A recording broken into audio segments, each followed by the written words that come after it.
8,50,000 fees fix ചെയ്തിട്ടുള്ളത്.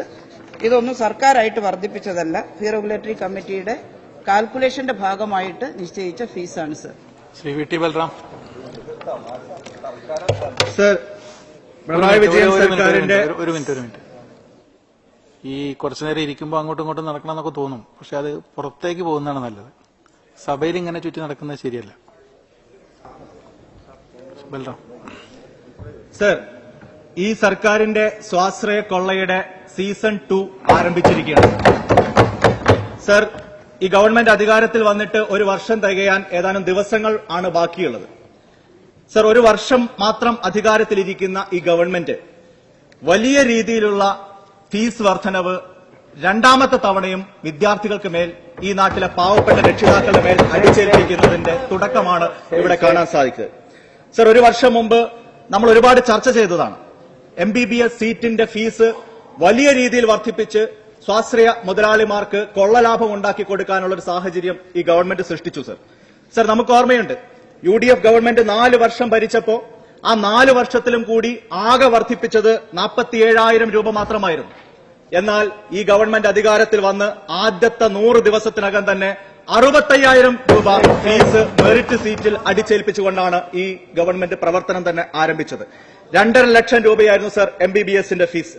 Sir, അതുമായി ബന്ധപ്പെട്ട് നിരവധി പ്രതിഷേധങ്ങളുണ്ടായി, സമരങ്ങളുണ്ടായി. ആ പൊതുജനാഭിപ്രായത്തെ കൂടി മാനിച്ചുകൊണ്ട് ഒരു ഘട്ടത്തിൽ സ്വാശ്രയ മാനേജ്മെന്റ് മുതലാളിമാർ തന്നെ തങ്ങൾക്ക് ഇത്ര അമിതമായ ഫീസിന്റെ ആവശ്യമില്ല, ഫീസ് കുറയ്ക്കാൻ ഞങ്ങൾ തയ്യാറാണ്, ഒരു 25,000 രൂപ കുറച്ച് കിട്ടിയാലും മതി, 2.25 ലക്ഷം മതി എന്ന് പറയുന്ന ഒരു ഘട്ടത്തിലേക്ക് മുതലാളിമാർ പോലും വന്നിട്ടും കേരളത്തിന്റെ മുഖ്യമന്ത്രിയുടെ പിടിവാശിയായിരുന്നു 2.5 ലക്ഷം തന്നെ വേണം. സർ, ഈ ഗവൺമെന്റിന്റെ സമീപനം അന്ന് ഈ നാട്ടിലെ ജനങ്ങൾ തിരിച്ചറിഞ്ഞതാണ്.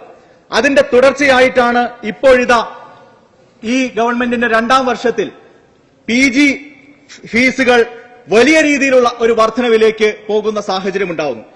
ബഹുമാന്യനായ ആരോഗ്യമന്ത്രി ഇവിടെ പറഞ്ഞത് ഇത് കമ്മീഷന്റെ തീരുമാനപ്രകാരമാണ് എന്നുള്ളതാണ്. ഞങ്ങൾ ആരും അതിനെ എതിർക്കുന്നില്ല സർ, കമ്മീഷന്റെ തീരുമാനപ്രകാരം തന്നെയാണ്. പക്ഷെ ആരാണ് ഈ കമ്മീഷൻ? ഈ ഗവൺമെന്റുമായിട്ട് എല്ലാ അർത്ഥത്തിലും യോജിച്ചു പോകുന്ന ഒരു കമ്മീഷനാണ് നിയമിക്കപ്പെട്ടിട്ടുള്ളത്. ഗവൺമെന്റിന്റെ അഭിപ്രായമാണ് കമ്മീഷന്റെ അഭിപ്രായമായി പുറത്തു വന്നിട്ടുള്ളത്. അതിന്റെ ഉത്തരവാദിത്തത്തിൽ നിന്ന് ഗവൺമെന്റിന് എങ്ങനെയാ സർ ഒഴിഞ്ഞു മാറാൻ പറ്റുക? സർ, ഈ സ്വാശ്രയ വിഷയം ഈ രാജ്യത്ത് ഉയർന്നു വന്നതിന് ശേഷം ആദ്യമായിട്ടാണ് സർക്കാരിന്റെ കരങ്ങൾ ശക്തിപ്പെടുന്ന ഒരു അന്തരീക്ഷം രൂപപ്പെട്ടു വന്നത്. സർക്കാരിന്റെ മിടുക്കുകൊണ്ടല്ല, കോടതിയുടെ ഇടപെടലിന്റെ ഭാഗമായി, കേന്ദ്ര സർക്കാരിന്റെ ആരോഗ്യ വകുപ്പിന്റെ ഇടപെടലിന്റെ ഭാഗമായി സ്വാശ്രയ പ്രവേശനത്തിൽ ഒരു കൃത്യത വന്നിട്ടുള്ളത് ഇതിന്റെ ചരിത്രത്തിൽ ആദ്യമായിട്ടാണ്. 2000 മുതൽ നമ്മൾ ചർച്ച ചെയ്യുകയാണ് ഇതുമായിട്ടുള്ള ബന്ധപ്പെട്ട പ്രശ്നം. പക്ഷെ ഓരോ ഘട്ടത്തിലും സുപ്രീം കോടതിയുടെ വിധികളൊക്കെ മുൻകാലങ്ങളിൽ വന്നിട്ടുള്ളത് സ്വാശ്രയ മുതലാളിമാർക്ക് അനുകൂലമായിട്ടായിരുന്നു. നമ്മൾ നിയമസഭ ഐകകണ്ഠേന സ്വാശ്രയ നിയമം പാസാക്കി, അതുപോലും സുപ്രീം കോടതി തള്ളിക്കളഞ്ഞ് മാനേജ്മെന്റുകളെ ശക്തിപ്പെടുത്തുന്ന സമീപനമായിരുന്നു മുൻകാലങ്ങളിൽ സ്വീകരിച്ചത്. പക്ഷേ ഇപ്പോൾ അവരുടെ കൈകൾ ബന്ധിക്കാനുള്ള ഒരു അവസരമാണ്. കാരണം പൂർണ്ണമായി മെറിറ്റ് അടിസ്ഥാനത്തിൽ മാത്രമേ പ്രവേശനം നടത്താൻ സാധിക്കുകയുള്ളൂ. ദേശീയ തലത്തിലെ നീറ്റിന്റെ അടിസ്ഥാനത്തിൽ മാത്രമേ പ്രവേശനം നടത്താൻ സാധിക്കുകയുള്ളൂ. ഈ വർഷം ഇതാ കൌൺസലിംഗും ഗവൺമെന്റ് നേതൃത്വത്തിൽ നടത്തണം. പേയ്മെന്റ് സീറ്റ് അല്ലെങ്കിൽ മാനേജ്മെന്റ് സീറ്റ്, ആ നിലയിൽ ഉള്ള പ്രവേശനം പോലും മാനേജ്മെന്റുകൾക്ക് അധികാരമില്ല, അതുപോലും സർക്കാരാണ് നടത്തേണ്ടത് എന്ന് പറയുന്ന ഒരു അവസ്ഥ രൂപപ്പെട്ടു വരുന്ന സാഹചര്യത്തിൽ ഈ അവസ്ഥയിലുമാണ് മാനേജ്മെന്റുകളെ സഹായിക്കാൻ ഈ ഗവൺമെന്റ് മുന്നോട്ട് പോകുന്നത്. 1 രൂപ പോലും കൂട്ടിക്കൊടുത്തില്ലെങ്കിൽ പോലും മാനേജ്മെന്റുകളെ വരച്ച വരയിൽ നിർത്താനുള്ള ഒരു അവസരം കയ്യിൽ വന്നിട്ട് എന്നിട്ട് പോലും ഈ നിലയിൽ ഇവർ മാനേജ്മെന്റുകളെ സഹായിക്കുക എന്ന് പറഞ്ഞാൽ ആരോടാണ് സർ ഈ ഗവൺമെന്റിന്റെ പ്രതിബദ്ധത? ഇവിടെ പറഞ്ഞു നിസ്സാരമായിട്ടുള്ള ഫീസ് വർധനവേ ഉള്ളൂ എന്ന്. അങ്ങനെയാണോ സർ? മെറിറ്റ് സീറ്റിൽ PG ക്ലിനിക്കൽ കോഴ്സുകൾക്ക് വെറും 6.5 ലക്ഷം രൂപയായിരുന്നു ഫീസ്. അത് ഇപ്പോൾ 14 ലക്ഷം രൂപയായിരുന്നു. ഇരട്ടിയിലധികം, 115%. കേരളത്തിന്റെ ചരിത്രത്തിൽ ഇന്നേവരെ ഉണ്ടായിട്ടുണ്ടോ? 115%, ഇരട്ടിയിലധികം ഫീസ് വർദ്ധിപ്പിച്ചിരിക്കുന്നു. നോൺ ക്ലിനിക്കൽ PG ഡിഗ്രി കോഴ്സുകൾക്ക് വെറും 2.6 ലക്ഷമായിരുന്നു, അത് 8.5 ലക്ഷമായിട്ട് 3 ഇരട്ടിയിലധികമായി വർദ്ധിപ്പിച്ചിരിക്കുകയാണ് sir. Sir, PG diploma 10.5 lakh രൂപയാണ് സർ. സൂപ്പർ സ്പെഷ്യാലിറ്റി ആണെങ്കിൽ 18.5 ലക്ഷം രൂപയാണ് സർ വാർഷിക ഫീസാണ്. ഒരു വർഷം ഒരു കുട്ടി പൂർത്തീകരിക്കുമ്പോൾ 42 ലക്ഷം രൂപയാണ് സർ PG കോഴ്സിന് വേണ്ടി ആ കുട്ടി ചെലവഴിക്കേണ്ടി വരുന്നത്. സർ, വിദ്യാഭ്യാസ വായ്പ എടുത്താൽ എത്ര തുക അടയ്ക്കേണ്ടി വരും? സർ, നമ്മുടെ ഡോക്ടർമാരായിട്ട് ഇവർ പുറത്തിറങ്ങിയാൽ സർക്കാർ സർവീസിൽ കിട്ടുന്നത് 50,000 80,000 രൂപയാണ് ശമ്പളം. ആ പൈസ ഇവർ വിദ്യാഭ്യാസ ലോൺ എടുത്താൽ ആ ലോൺ അടയ്ക്കാൻ പോലും തികയില്ല. നമ്മുടെ ഡോക്ടർമാരുടെ സാമൂഹ്യ പ്രതിബദ്ധത പൂർണ്ണമായി ഇല്ലാതാക്കാനാണ് ഈ ഗവൺമെന്റ് ആഗ്രഹിക്കുന്നത്. ഇവരെ അറവുകാരാക്കാനാണ് ഗവൺമെന്റ് ആഗ്രഹിക്കുന്നത്. ആ നിലയിൽ നമ്മുടെ ആരോഗ്യ രംഗത്തെ ഗുരുതരമായി ബാധിക്കുന്ന ഒരവസ്ഥയിലേക്ക് ഈ കാര്യങ്ങൾ മാറുകയാണ് സർ. ഇവിടെ ഗവൺമെന്റ് പറയുന്നു സ്റ്റൈപ്പൻഡ് വർദ്ധിപ്പിച്ചതുകൊണ്ടാണ് ഫീസ് വർദ്ധിപ്പിക്കുന്നത്. എന്ത് ന്യായമാണ് സർ? സ്റ്റൈപ്പൻഡ് എന്ന് പറയുന്നത് കുട്ടിയുടെ അവകാശമാണ്, അവർ എടുക്കുന്ന തൊഴിലിന്റെ പ്രതിഫലമാണ്. ഒരു PG വിദ്യാർത്ഥി എന്ന് പറയുന്നത് ഒരു ആശുപത്രിയുടെ നട്ടെല്ലാണ്. അവർ വിദ്യാർത്ഥി മാത്രമല്ല, അവർ തന്നെയാണ് ഡോക്ടർമാരും, അവർ തന്നെയാണ് ഒരു ഘട്ടത്തിൽ അധ്യാപകരും. ഏതാണ്ട് 24 മണിക്കൂർ അവരുടെ കഠിനാധ്വാനത്തിന്റെ വിലയായിട്ടാണ് അവർക്ക് സ്റ്റൈപ്പൻഡ് കൊടുക്കുന്നത്. ആ സ്റ്റൈപ്പൻഡ് കൂട്ടി എന്നതിന്റെ പേരിൽ ഫീസ് കൂട്ടുന്ന ന്യായം ഒരു കമ്മ്യൂണിസ്റ്റ് ഗവൺമെന്റിന് ചേർന്നാണോ? സർ, നിങ്ങൾ മാർക്സിന്റെ മിച്ചമൂല്യ സിദ്ധാന്തത്തിലൊക്കെ വിശ്വസിക്കുന്നവരല്ലേ? കുട്ടികളുടെ ഈ അധ്വാന ഭാരത്തെ അതിന്റെ മൂല്യത്തെ നിങ്ങൾ മാനേജ്മെന്റുകൾക്ക് ട്രാൻസ്ഫർ ചെയ്യാൻ പോവുകയാണോ? എന്ത് കമ്മ്യൂണിസമാണ് സർ നിങ്ങൾക്ക് പറയാനുള്ളത്? സർ, ഇവിടെ ഈ ഗവൺമെന്റിന്റെ ഈ ഫീസ് വർധന ഏത് നിലയിലാണ് സർ ന്യായീകരിക്കാൻ പറ്റുക? സർ, UDF ഗവൺമെന്റിന്റെ കാലത്ത് ഞങ്ങൾ പൊതുവിദ്യാഭ്യാസത്തെയും പൊതുജനാരോഗ്യ സമ്പ്രദായത്തെയും ശക്തിപ്പെടുത്തിക്കൊണ്ടാണ് മാനേജ്മെന്റുകൾക്ക് തടയിട്ടത്. നിങ്ങളെപ്പോലെ വാചകമടിയായിരുന്നില്ല, പ്രയോഗതലത്തിൽ ഞങ്ങൾ ഇടപെട്ടു. അതിന്റെ അടിസ്ഥാനത്തിൽ UDF ഗവൺമെന്റ് വരുമ്പോ വെറും 1050 സീറ്റല്ലേ സർ ഗവൺമെന്റ് മെഡിക്കൽ കോളേജുകൾ ഉണ്ടായിരുന്നുള്ളൂ. ഞങ്ങൾ അധികാരം ഒഴിയുമ്പോൾ 5 വർഷം കൊണ്ട് അത് 1350 വർദ്ധിപ്പിച്ചു. 4 പുതിയ മെഡിക്കൽ കോളേജുകളാണ് ഞങ്ങൾ കൊണ്ടുവന്നത്. സഹകരണ മേഖലയിലല്ല, സ്വാശ്രയ മേഖലയിലല്ല, ഗവൺമെന്റ് മേഖലയിൽ. സർ, എറണാകുളത്തും മഞ്ചേരിയിലും പാലക്കാടും ഇടുക്കിയിലും ഞങ്ങൾ മെഡിക്കൽ കോളേജുകൾ കൊണ്ടുവന്നു. 100 സീറ്റുള്ള പാലക്കാട് മെഡിക്കൽ കോളേജിൽ 70 സീറ്റ് പട്ടികജാതി പട്ടികവർഗ വിഭാഗക്കാർക്കായി നീക്കിവെച്ച് സാമൂഹ്യ വിപ്ലവം സൃഷ്ടിക്കാൻ നമുക്ക് സാധിച്ചു. അയ്യങ്കാളിയുടെ സ്വപ്നം സാക്ഷാത്കരിക്കുന്ന പ്രവർത്തനം കഴിഞ്ഞ UDF ഗവൺമെന്റിന്റെ ഭാഗത്തുണ്ടായി. നിങ്ങൾ വന്നിട്ട് എന്താ ചെയ്തത് സർ? ആ ഇടുക്കിയിൽ 50 സീറ്റ് നിങ്ങൾ ഇല്ലാതാക്കി. തിരുവനന്തപുരത്ത് നിങ്ങൾ ഒരു ഷെഡിലാണ് ആ മെഡിക്കൽ കോളേജ് പ്രവർത്തിക്കുന്നത് എന്ന് മെഡിക്കൽ കൌൺസിൽ ഓഫ് ഇന്ത്യക്ക് റിപ്പോർട്ട് കൊടുത്തില്ലേ? എന്താ യഥാർത്ഥത്തിൽ അവസ്ഥ? 1,38,000 സ്ക്വയർ ഫീറ്റ് സ്ഥലത്ത് അവിടെ കെട്ടിടമുണ്ടാക്കാൻ UDF ഗവൺമെന്റ് കഴിഞ്ഞ ഗവൺമെന്റ് കാലത്ത് സാധിച്ചു. അത് കേന്ദ്ര സർക്കാർ അംഗീകരിച്ചു, മെഡിക്കൽ കൌൺസിൽ ഓഫ് ഇന്ത്യ അംഗീകരിച്ചു. 100 സീറ്റ് നമുക്ക് തരാമെന്ന് പറഞ്ഞു. ആ 100 സീറ്റ് നിങ്ങൾ ഇല്ലാതാക്കുകയാണ്.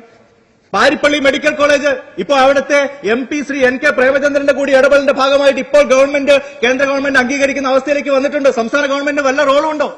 ഏതെങ്കിലും തരത്തിൽ ഇടപെട്ടിട്ടുണ്ടോ? ഈ നിലയിൽ എന്നും സ്വാശ്രയ മുതലാളിമാരെ സഹായിക്കാനുള്ള ഒരു സമീപനമാണ് നിങ്ങൾ സ്വീകരിക്കുന്നത് എന്നുള്ളതാണ് നമുക്ക് കാണാൻ സാധിക്കുന്നത്.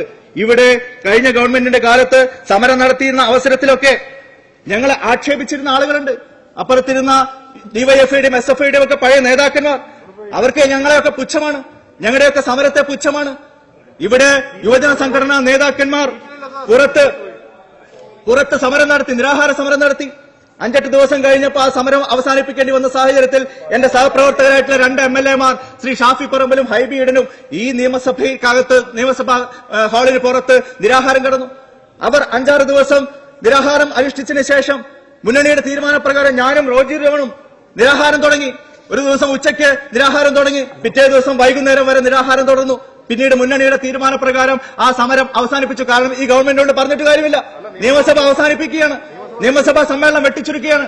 അങ്ങനെ ആ സമരം മുന്നണിയുടെ തീരുമാനപ്രകാരം അവസാനിപ്പിച്ചപ്പോ അതിന്റെ പേരിൽ ഞങ്ങളെയൊക്കെ ആക്ഷേപിക്കുകയായിരുന്നു.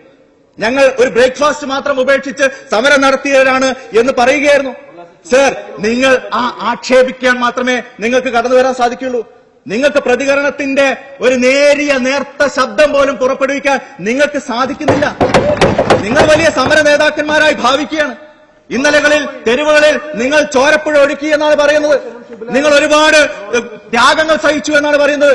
നിങ്ങൾ അന്ന് ഉന്നയിച്ച ആ മുദ്രാവാക്യത്തോട് തരുമ്പെങ്കിലും ആത്മാർത്ഥതയുണ്ടെങ്കിൽ, നിങ്ങളുടെ തന്നെ ഭൂതകാലത്തെക്കുറിച്ച് നിങ്ങൾക്ക് എന്തെങ്കിലും തരത്തിലുള്ള ഒരു പുനർവിചിന്തനം ഉണ്ടെങ്കിൽ നിങ്ങൾ ഈ അവസരത്തിൽ ഈ കൊടിയ സ്വാശ്രയ കൊള്ളക്കെതിരെ പ്രതികരിക്കാൻ തയ്യാറാകണം.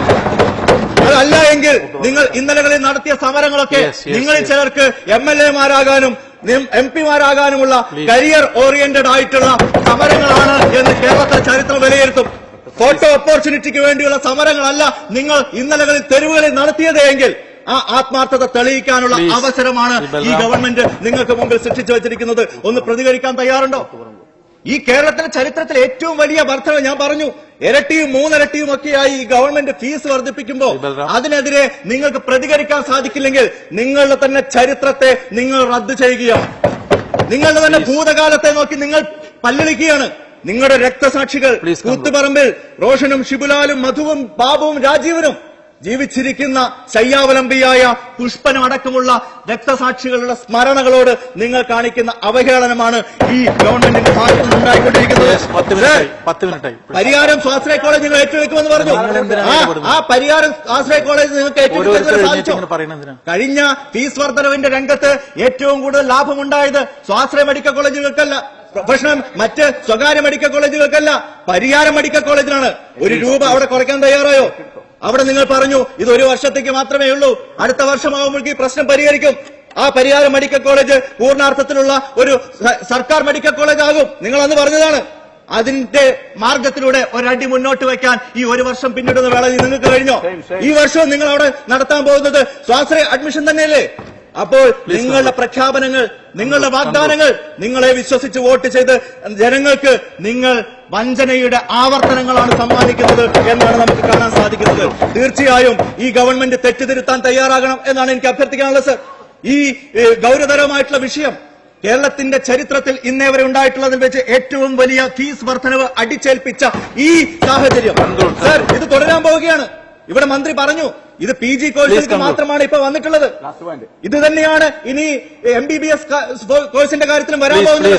അതുമായി ബന്ധപ്പെട്ട ചർച്ച തുടങ്ങിക്കഴിഞ്ഞു എന്നാണ് പറയുന്നത്. 11 മിനിറ്റ് ആയിട്ടുള്ളൂ സർ. സാർ അസ്വസ്ഥനാവേണ്ട കാര്യമില്ല, നമുക്ക് എല്ലാവർക്കും താല്പര്യമുള്ള വിഷയമാണ്. അങ്ങും ഒരു വിദ്യാർത്ഥി യുവജന നേതാവായി കടന്നു വന്ന ആളാണ് സർ. അങ്ങ് ഡിവൈഎഫ്ഐയുടെ നേതാവാകുമ്പോൾ നടത്തിയ സമരത്തിന്റെ തുടർച്ചയാണ് ഞങ്ങൾ ആവശ്യപ്പെടുന്നത്. അന്ന് അങ്ങ് വിളിച്ച മുദ്രാവാക്യം യാഥാർത്ഥ്യമാക്കാൻ ഈ ഗവൺമെന്റ് തയ്യാറാകണമെന്നാണ് ഞങ്ങൾക്ക് അഭ്യർത്ഥിക്കാനുള്ളത്. അങ്ങ് ഞങ്ങളോട് സഹകരിക്കണം സർ. ഞാൻ കൂടുതൽ ദീർഘമായിട്ട് പറയുന്നില്ല. ഇത് തന്നെയാണ് MBBS സീറ്റിന്റെ കാര്യത്തിലും ഫീസിന്റെ കാര്യത്തിലും ഇനി വരാൻ പോകുന്നത് എന്നതിന്റെ സൂചനയാണ് ബഹുമാന്യായ ആരോഗ്യമന്ത്രിയിൽ നിന്ന് കിട്ടിക്കൊണ്ടിരിക്കുന്നത്. ഈ കമ്മീഷന്റെ റിപ്പോർട്ടിൽ തന്നെ പറയുന്നുണ്ട് ഇത് ടെമ്പററി ആണ്, ഇത് പ്രൊവിഷണൽ ആണ്, ഇത് വർദ്ധിപ്പിക്കാൻ സാധ്യതയുണ്ട്. അങ്ങനെ വർദ്ധിപ്പിച്ചാൽ വരും വർഷങ്ങളിൽ ആ വർദ്ധിപ്പിച്ച ഫീസ് പോലും ഈ കുട്ടികൾ ഇപ്പൊ അഡ്മിഷൻ എടുക്കുന്ന കുട്ടികളിൽ നിന്ന് ഈടാക്കേണ്ടി വരും എന്ന് ഈ കമ്മീഷൻ തന്നെ പറയുന്നു. സർ, ഏത് നിലയിലാണ് ഈ ഗവൺമെന്റ് മുന്നോട്ട് പോകുന്നത്?